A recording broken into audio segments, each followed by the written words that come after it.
ഗാസയിൽ ഹമാസിനൊപ്പം Palestine Islamic ജിഹാദിനെതിരെ കൂടി അതിരൂക്ഷമായ ആക്രമണം തുടരുകയാണ് ഇസ്രായേലി സേന. ഹമാസ് ഏറെക്കുറെ അവസാനിച്ചു കഴിഞ്ഞുവെന്ന് ഇസ്രായേലി സേനയ്ക്ക് വ്യക്തമായി അറിയാം.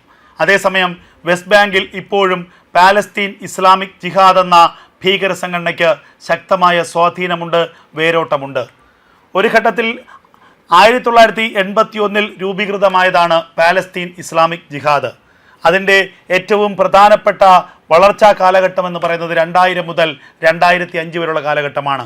പിന്നീട് ഹമാസിനൊപ്പം തന്നെ ശക്തി പ്രാപിക്കുന്ന ഒരു ഇസ്ലാമിക ഭീകര സംഘടനയായി ആൾബലത്തിലും സൈനിക ബലത്തിലും ഹമാസിന് തൊട്ടു പിന്നിൽ നിൽക്കുന്ന രണ്ടാമത്തെ ഭീകര സംഘടനയായി ഗാസയിലും വെസ്റ്റ് ബാങ്കിലും പാലസ്തീൻ ഇസ്ലാമിക് ജിഹാദ് വളർന്നു.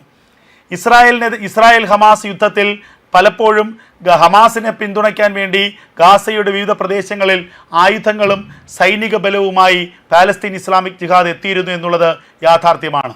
ഇപ്പോൾ ഇതാ ഗാസയിലെ ഓപ്പറേഷൻ ഏറെക്കുറെ അവസാനിച്ച ഘട്ടത്തിൽ ഇനി വളരെ കുറച്ച് ഹമാസ് ഭീകരന്മാർ മാത്രം ഇനി ഗാസയിൽ അവശേഷിക്കുന്ന ഘട്ടത്തിൽ വെസ്റ്റ് ബാങ്കിലും പരിസര പ്രദേശങ്ങളിലും മറ്റിടങ്ങളിലും പാലസ്തീൻ ഇസ്ലാമിക് ജിഹാദിനെതിരെയുള്ള അതിരൂക്ഷമായ ആക്രമണമാണ് ഇസ്രായേലി സേന നടത്തിക്കൊണ്ടിരിക്കുന്നത്.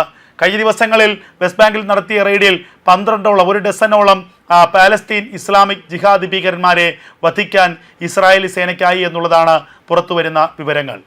ഹമാസിനെ പോലെ ഒരു ഭരണമോ ഒരു ഭരണകൂടമോ ഇല്ല എന്നുള്ളതാണ് പാലസ്തീൻ ഇസ്ലാമിക് ജിഹാദിൻ്റെ പ്രത്യേകത.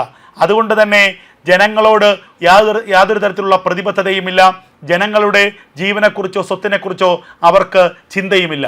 ശത്രുക്കളെ കൊന്നൊടുക്കുക, തങ്ങളുടെ താല്പര്യങ്ങൾ അനുസരിക്കാത്ത, തങ്ങളുടെ ആശയങ്ങൾ അംഗീകരിക്കാത്ത മുഴുവൻ ജനതയും കൊന്നൊടുക്കുക എന്ന ഏറ്റവും ക്രൂരമായ ഒരു ഇസ്ലാമിക തത്വം നടപ്പാക്കുകയാണ് പാലസ്തീൻ ഇസ്ലാമിക് ജിഹാദ്. അതുകൊണ്ട് തന്നെയാണ് ഈ പാലസ്തീൻ ഇസ്ലാമിക് ജിഹാദിനെതിരെയുള്ള റെയ്ഡ് അല്ലെങ്കിൽ അവർക്കെതിരെയുള്ള ആക്രമണം ഇസ്രായേലി സേനയെ സംബന്ധിച്ച് കൂടുതൽ ദുഷ്കരമാകുന്നത്. വെസ്റ്റ് ബാങ്കിലെയും മറ്റു മേഖലകളിലെയും ജനവാസ കേന്ദ്രങ്ങളിൽ, സ്കൂളുകളിൽ, അഭയാർത്ഥി ക്യാമ്പുകളിൽ, ആശുപത്രികളിൽ, മാർക്കറ്റുകൾക്കുള്ളിലൊക്കെ തന്നെയാണ് പാലസ്തീൻ ഇസ്ലാമിക് ജിഹാദ് തങ്ങളുടെ പ്രവർത്തനം വ്യാപിപ്പിച്ചിരിക്കുന്നത്. ഇസ്രായേലി സേനയുടെ ആക്രമണം ഉണ്ടാകുമ്പോൾ സാധാരണക്കാരായ ജനങ്ങളെ മനുഷ്യ കവചമാക്കി മുന്നിൽ നിർത്തിക്കൊണ്ട് പ്രതിരോധിക്കുകയാണ് പാലസ്തീൻ ഇസ്ലാമിക് ജിഹാദ് ചെയ്യുന്നത്. ഇത് കൃത്യമായി തിരിച്ചറിഞ്ഞുകൊണ്ടാണ് സാവധാനമുള്ള ഓപ്പറേഷൻ വെസ്റ്റ് ബാങ്കിലേക്കും മറ്റു മേഖലകളിലേക്കും നടത്താൻ ഇപ്പോൾ ഇസ്രായേലി സേന തയ്യാറെടുക്കുന്നത്. വളരെ ശക്തമായ രീതിയിൽ പാലസ്തീൻ ഇസ്ലാമിക് ജിഹാദിനെ വെസ്റ്റ് ബാങ്ക് മേഖലയിൽ നിന്ന് തുടച്ചു നീക്കുക എന്നതാണ് ഇസ്രായേലിൻ്റെ ഇപ്പോഴത്തെ ഏറ്റവും വലിയ ലക്ഷ്യം. ഗാസയിൽ ഹമാസിനെ പൂർണ്ണമായും ഇല്ലായ്മ ചെയ്താലും പാലസ്തീൻ ഇസ്ലാമിക് ജിഹാദ് കൂടി ഇല്ലാതായാൽ മാത്രമേ ഇസ്രായേലിന് തങ്ങളുടെ അതിർത്തികളിൽ സുരക്ഷിതമായ ഒരു സാഹചര്യം ഉണ്ടാവുകയുള്ളൂ. കാരണം പാലസ്തീൻ ഇസ്ലാമിക് ജിഹാദ് ഹമാസിനേക്കാൾ കുറച്ചുകൂടി ക്രൂരമായിട്ടുള്ള ഒരു സായുധ ഭീകര സംഘടനയാണ്. ഇറാന്റെ സഹായം ഇവർക്ക് വേണ്ടുവോളം ലഭിക്കുന്നുണ്ട്. ഈജിപ്തിൽ നിന്നുള്ള സഹായവും ഇവർക്കുണ്ട് എന്നാണ് ഇസ്രായേലിൻ്റെ കണക്കുകൂട്ടൽ. അങ്ങനെ ഇറാന്റെ സായുധ സഹായത്താലും സിറിയയിലുള്ള ചില ഇസ്ലാമിക ഭീകര സംഘടനകളുടെ സഹായത്താലും ഐസിസ് അടക്കമുള്ള ചില ഭീകര സംഘടനകളുടെ സഹായത്താലും വളർന്നു വന്ന ഒരു ഇസ്ലാമിക ഭീകര സംഘടനയാണ് പാലസ്തീൻ ഇസ്ലാമിക് ജിഹാദ്. ആ പാലസ്തീൻ ഇസ്ലാമിക് ജിഹാദിനെ കൂടി വേരോടെ പിഴുതെറിഞ്ഞാൽ മാത്രമേ ഗാസയിൽ നടത്തിയ പോരാട്ടം പൂർണ്ണ വിജയത്തിലെത്തൂ എന്നാണ് ബെഞ്ചമിൻ നെതന്യാഹു നേരത്തെ തന്നെ വ്യക്തമാക്കിയത്. അതുകൊണ്ട് തന്നെ ഗാസയിൽ എവിടെയാണോ യുദ്ധം ഇസ്രായേലി സേന അവസാനിപ്പിച്ചു എന്നുള്ളതല്ല, ഗാസയിൽ പഴയ തോതിലുള്ള ആക്രമണത്തിന് ഇനി പ്രസക്തിയില്ല. കാരണം ഗാസയിൽ ഹമാസ് ഏറെക്കുറെ തീർന്നു കഴിഞ്ഞു. ഒറ്റപ്പെട്ട ഇടങ്ങളിൽ മാത്രമാണ് ഹമാസിൻ്റെ സാന്നിധ്യമുള്ളത്. അവിടെയൊക്കെ ഓപ്പറേഷൻ തുടരുകയും ഗാസയിൽ കൊടുത്ത ആ ശ്രദ്ധ അത് വെസ്റ്റ് ബാങ്കിലേക്കും മറ്റ് പരിസര പ്രദേശങ്ങളിലേക്കും കൊടുക്കുകയും പാലസ്തീൻ ഇസ്ലാമിക് ജിഹാദ് എന്ന ഭീകര സംഘടനയെ വേരോടെ അവിടെ ഇല്ലായ്മ ചെയ്യുകയുമാണ് ഇപ്പോൾ ഇസ്രായേൽ ലക്ഷ്യമിടുന്നത്. ആ ലക്ഷ്യത്തിലേക്ക് അധികം വൈകാതെ എത്തുമെന്നാണ് ഇസ്രായേൽ തന്നെ കണക്ക് കൂട്ടുന്നത്. എന്തായാലും ഗാസയിൽ കഴിഞ്ഞ ദിവസങ്ങളിൽ ഇസ്രായേൽ സേനയുടെ അതിശക്തമായ ഓപ്പറേഷൻ ഉണ്ടായി.